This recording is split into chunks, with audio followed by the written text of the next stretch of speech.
Nous sommes le 20 juillet 1969. Il est 23h45, à l'heure de Washington.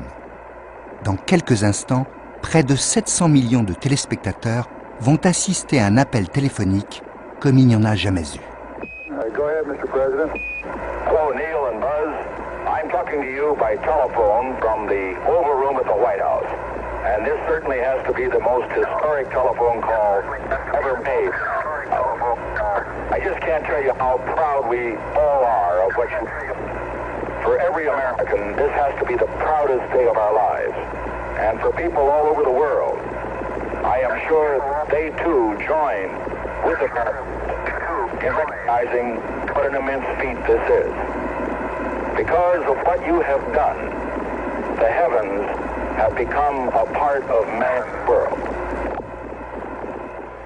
Cette conversation entre le président des États-Unis, Richard Nixon, et les deux astronautes Neil Armstrong et Buzz Aldrin, qui depuis 1 heure à peine sont les 2 premiers hommes à marcher sur la Lune, est l'aboutissement d'une fabuleuse aventure humaine, scientifique et médiatique. Car aussi extraordinaire que cela puisse paraître, une caméra de télévision est là pour témoigner de cet exploit.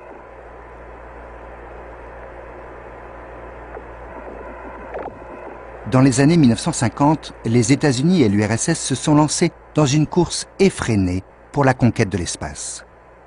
Le 20 juillet 1969, ces images retransmises en direct de la Lune jusqu'à la Terre apportent à l'ensemble du monde occidental la preuve de la victoire écrasante de l'Amérique.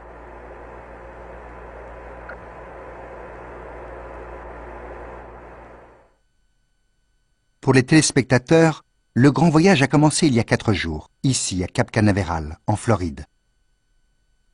Il est 4h35 du matin. Depuis le début de la journée, les caméras suivent pas à pas, enregistrent les moindres gestes de ces 3 Américains dont la presse parle depuis des mois. Lui, là au fond, qui est un peu caché, c'est le colonel Edwin Buzz Aldrin, un ancien pilote de chasse. Il a intégré le corps des astronautes il y a 6 ans. Ce qu'il se met sur la tête, c'est ce que les astronautes appellent un Snoopy Cap, un bonnet de Snoopy. Il est équipé de micros et d'écouteurs. Celui-ci, c'est Michael Collins. Il a une très solide réputation de pilote d'essai. Collins est le moins connu des 3 pour la simple raison qu'il va rester tout seul en orbite pendant que ses collègues iront sur la Lune. Et voilà Neil Armstrong. Ce n'est pas pour rien s'il est toujours au premier plan lorsqu'on les voit tous les 3. Dans quelques jours, le monde entier se souviendra de lui comme du premier homme à avoir foulé le sol de la Lune. Ses 2 collègues sont des militaires, mais Armstrong, lui, est un civil. En pleine période de guerre froide, il fallait absolument que le premier homme débarqué sur la Lune soit un civil. Tout a été prévu. Le moindre geste a été répété depuis des mois. Mais la tension se lit sur leur visage. N'oublions pas que des millions de personnes ont travaillé de près ou de loin à ce projet fou, que des milliards de dollars ont été investis et que des centaines de millions de téléspectateurs vont suivre leur aventure. Alors, pour leur dernier passage devant la presse qui les attend dehors, il faut faire bonne figure.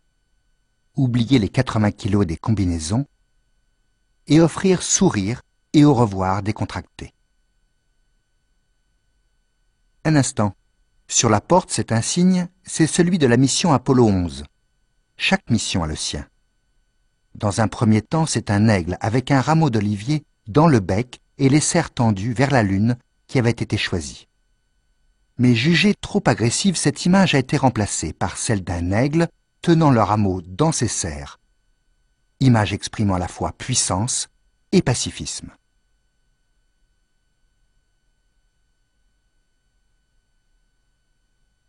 « 6h54, les toutes dernières minutes avant le décollage passent en direct à la télévision. Avec le compte à rebours qui s'affiche à l'image, tous ceux qui sont devant leurs écrans sont les témoins en temps réel de la tension qui monte. À quelques kilomètres de là, un espace a été aménagé pour les 3493 journalistes venus du monde entier. Ces journalistes sont choyés par la NASA. Leur présence est essentielle. À la différence des Soviétiques, les Américains ont fait le choix de surmédiatiser l'événement. Des appareils de prise de vue ont même été spécialement conçus, comme cet étrange support de caméra qui va permettre au technicien, là, qui est installé dedans, de filmer pendant plusieurs minutes la fusée loin dans le ciel. Cette profusion d'images est à haut risque.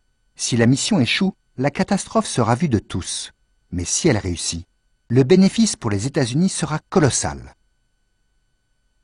Cette volonté de surmédiatisation était déjà présente le 20 février 1962, date du premier vol d'un Américain en orbite terrestre.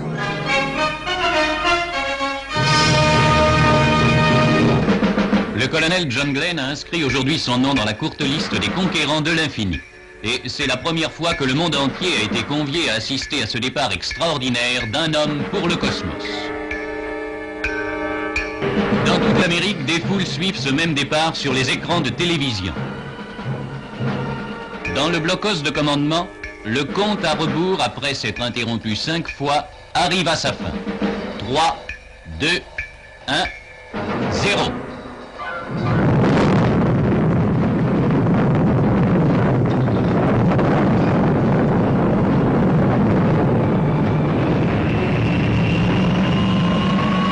Glenn est parti. 7 ans plus tard, le spectacle offert est beaucoup plus maîtrisé.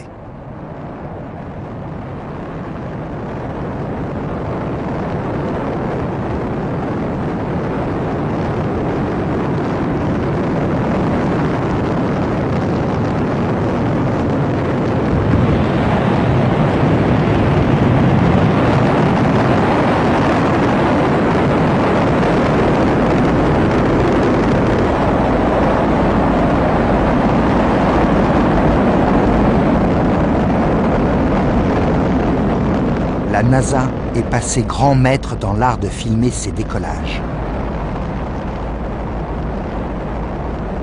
Le nombre de caméras placées tout autour de la fusée est considérable.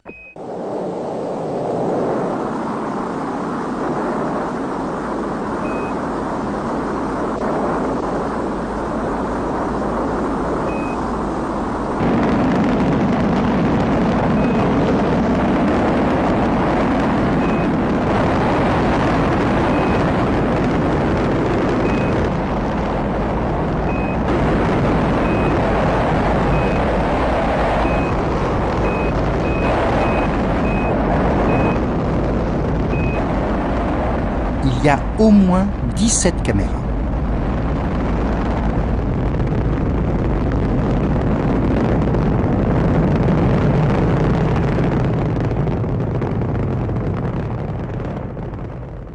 Dans la salle de contrôle, à quelques kilomètres de là, les techniciens de la NASA se félicitent du bon déroulement des opérations. Un instant. Lui, c'est le père de la fusée qui vient de décoller. Il est d'origine allemande. Son nom, Wernher von Braun. C'est lui qui avait inventé les fusées V2, avec lesquelles l'Allemagne nazie a bombardé Londres, Paris et Anvers, faisant des milliers de morts pendant la Seconde Guerre mondiale. En mai 1945, c'est en Bavière qu'avec d'autres scientifiques, von Braun fait le choix de se rendre aux forces américaines. 24 ans plus tard, le grand œuvre de von Braun, devenu citoyen américain, le voilà. C'est cette fusée de 2900 tonnes qui emporte les astronautes vers la Lune. Elle s'appelle Saturne V et c'est la plus puissante jamais construite. Elle mesure 111 mètres de haut. Les 3 premiers étages sont composés de moteurs et de réservoirs. Nos 3 astronautes sont tout là-haut, dans l'espace appelé module de commande. Il mesure seulement 3 mètres de haut et lui seul reviendra sur Terre. Dans ce tout petit espace de 4 mètres cubes et demi, les 3 hommes ont embarqué toutes sortes de caméras et d'appareils de transmission pour que le spectacle continue entre la Terre et la Lune.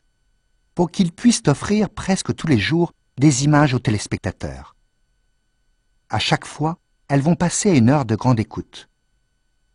Et plus l'équipage approche de la Lune, plus les retransmissions font monter la tension. Depuis le début des missions Apollo, l'image joue un rôle capital. Ainsi, il y a tout juste 7 mois, la NASA a déjà offert aux téléspectateurs des images comme ils n'en avaient jamais vues. Les premières images de la Lune transmises en direct. C'était le 24 décembre 1968. Apollo 8 and those stout-hearted astronauts have given to mankind a new and limitless perspective in the universe. Emportés par leur enthousiasme, les astronautes ont même offert un cadeau de Noël à tous les terriens qui les regardaient. In the beginning, God created the heaven and the earth. And the earth was without form and void, and darkness was upon the face of the deep. And from the crew of Apollo 8, we close with good night, good luck, a Merry Christmas, and God bless all of you on the good earth. 5 mois plus tard, avec Apollo 10, le public a eu droit à la première retransmission de l'espace en couleur. Aujourd'hui, avec Apollo 11, le but de toutes ces transmissions est surtout de préparer le public à un fabuleux spectacle, la marche sur la Lune.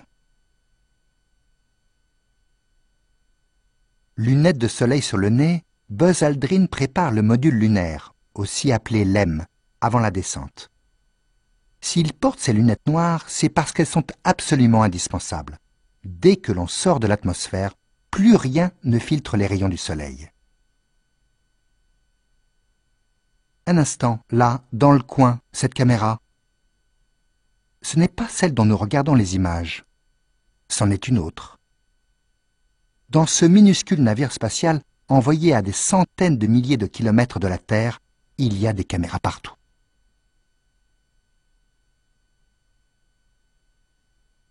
Nous sommes maintenant le 20 juillet et il est temps pour le module lunaire de se séparer du reste du vaisseau afin d'amorcer sa descente vers la Lune. Mais pourquoi cette débauche de moyens pour faire des images toujours plus spectaculaires et pour un nombre toujours plus grand de spectateurs?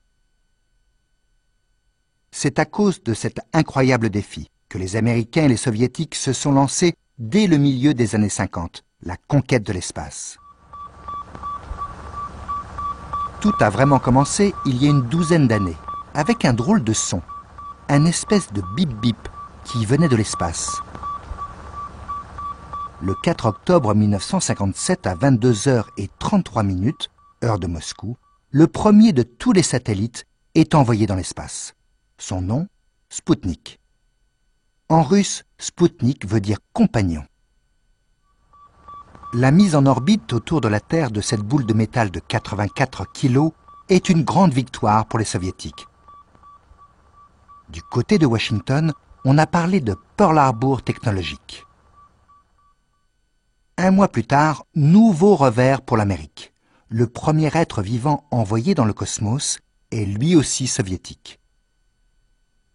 C'est une chienne qui s'appelle Laika. Moscou continue à prendre une belle avance sur Washington. Moins de 4 ans plus tard, le 12 avril 1961, un homme est envoyé pour la première fois dans l'espace. Son nom, Youri Gagarin.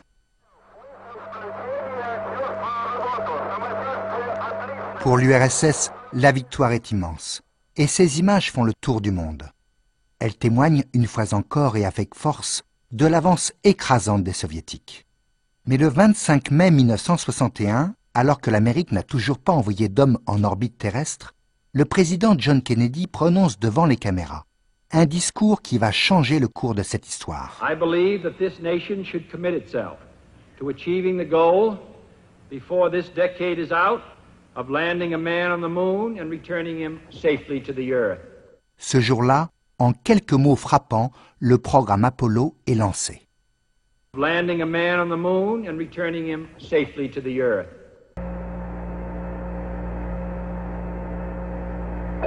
getting a picture on the TV. You got a good picture, huh? There's a great deal of contrast in it, and currently it's upside down on our monitor, but we can make out a fair amount of detail. Ces images, reçues par près de 700 millions de téléspectateurs à 21h50, heure de la côte est américaine, sont les toutes premières vues en direct de la Lune.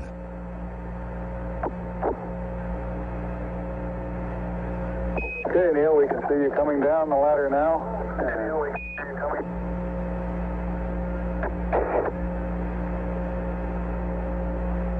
Mais un instant, comment est-il possible qu'une caméra de télévision soit déjà là, en train de filmer, alors que Neil Armstrong hésite encore sur l'échelle du LEM? Quelqu'un est descendu avant lui avec une caméra? Non, personne n'a mis le pied sur la Lune avant Armstrong. Avant de descendre, il a tout simplement déclenché l'ouverture d'une soute, en bas du LEM, dans laquelle il y avait une petite caméra noir et blanc spécialement conçue pour filmer sur la Lune. Afin d'en protéger les parties les plus fragiles, elle était fixée à l'envers. C'est pour ça que les premières images aussi sont passées à l'envers. C'est à leur réception sur Terre que la correction a été faite pour qu'elle passe dans le bon sens. En revanche, il était impossible d'en améliorer la qualité. Et c'est presque un fantôme que l'on a deviné en train de descendre sur la Lune.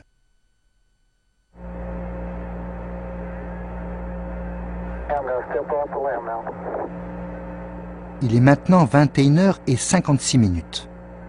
Les premiers pas sur la Lune étaient prévus plus tard, beaucoup plus tard, pour que les deux astronautes se reposent d'abord. Mais s'ils avaient fait ça, ils auraient manqué l'heure du prime time. Dommage de rater un tel événement. C'est probablement pour ça que les deux astronautes sont descendus sur la Lune 5 heures plus tôt que prévu. That's one small step for man, one giant leap for mankind.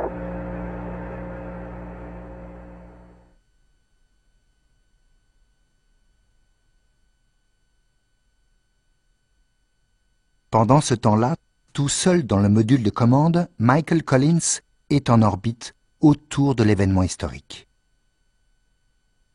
On va dire de lui qu'à ce moment-là, il a été l'homme le plus seul au monde depuis Adam. Il n'empêche qu'il a continué à se filmer, même si le grand spectacle était ailleurs.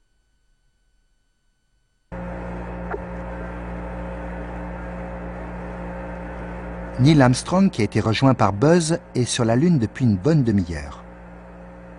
Il va maintenant déplacer la caméra pour nous offrir un nouveau point de vue. Okay,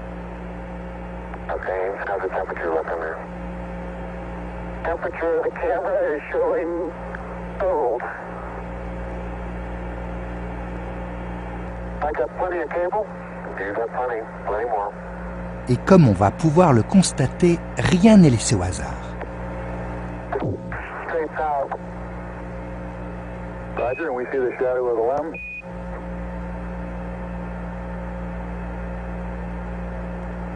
Roger, and we see Buzz going about his work. For a final orientation, we'd like it to come left about 5 degrees over.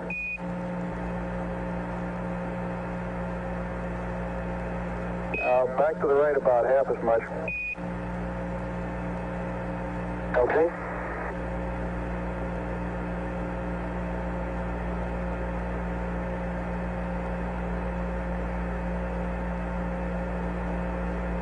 Okay, that looks good there, Neil. Ainsi, la place et l'angle de prise de vue sont précisément choisis depuis Houston, à près de 384 000 km de là. Il est environ 22h40. Buzz et Armstrong vont maintenant chercher un drapeau bien plié et rangé dans un petit compartiment sous l'échelle du LEM. Car malgré la dimension universelle mise en avant par la mission, cette conquête est bien une conquête des États-Unis.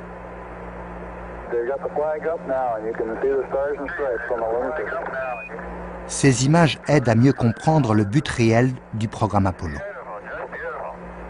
Envoyer des hommes sur la Lune, comme l'avait annoncé le président Kennedy il y a 8 ans, n'avait véritablement de sens que si cette victoire américaine pouvait être prouvée. Et quelle meilleure preuve que l'image. Regardez, ce cadrage, cette mise en scène, tout a été prévu pour que dans une même image, on puisse voir la Lune, le LEM, les deux astronautes, le drapeau et le président Nixon. Hello, Neil and Buzz. I'm talking to you by telephone from the Oval Room at the White House. And this certainly has to be the most historic telephone call ever made. Après ce coup de fil, après avoir tourné la séquence la plus chère de toute l'histoire de la télévision, les deux astronautes vont donner un peu de temps à la partie scientifique du programme. Mais il ne faut pas oublier qu'il y a 8 ans, le président John Kennedy avait dit les ramener sains et saufs sur Terre. Le voyage retour va maintenant commencer. «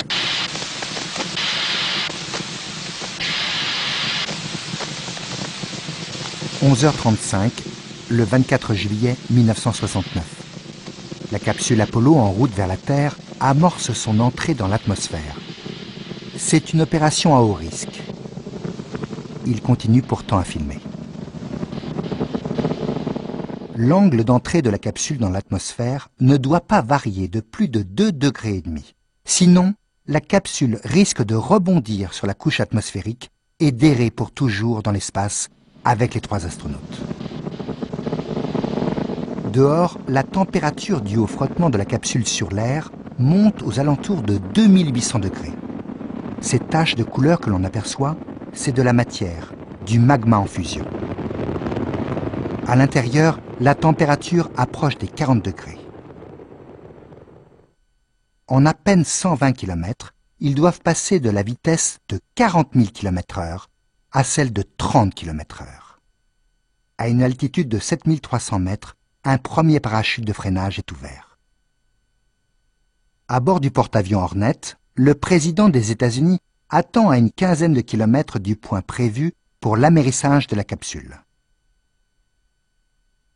La réussite de cette mission Apollo 11 est un fabuleux coup de chance pour le nouveau président, élu il y a à peine 6 mois. Politiquement, le bénéfice va être immense pour son début de mandat. Et c'est bien pour cela qu'il tient absolument à être là, sous le regard des caméras. 3000 mètres, les derniers parachutes s'ouvrent à leur tour. À nouveau, les astronautes filment depuis l'intérieur de la capsule.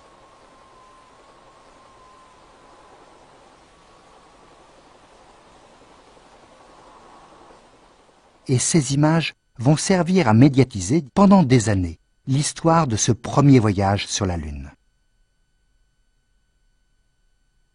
Les 3 astronautes amérissent 15 minutes après l'entrée de la capsule dans l'atmosphère. Chaque astronaute porte une combinaison totalement isolante. À peine revenus sur Terre, les 3 héros vont être mis en quarantaine parce que l'on craint qu'ils soient porteurs de virus inconnus, de virus provenant de la Lune. Et voilà à nouveau le président Nixon. Un air de victoire se lit sur son visage. Car Richard Nixon n'a certainement pas oublié ce fameux mercredi 16 septembre 1959. Ce jour-là, Nikita Khrouchtchev était en visite officielle à Washington. Il avait offert au président Eisenhower une boule de métal identique à celle qu'une sonde soviétique venait de larguer sur la Lune. Richard Nixon, que l'on voit à gauche, était là en tant que vice-président. Nikita Khrouchtchev expliqua fièrement qu'ainsi l'étendard soviétique était désormais planté sur la Lune et qu'il attendrait patiemment celui des États-Unis.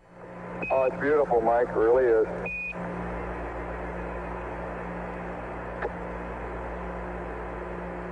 Grâce à ces images, la réponse américaine au défi soviétique allait dépasser les frontières de l'imagination. La conquête de la Lune allait être à jamais associée à ce drapeau américain, planté là, un soir de juillet 1969, sous les yeux de centaines de millions de téléspectateurs.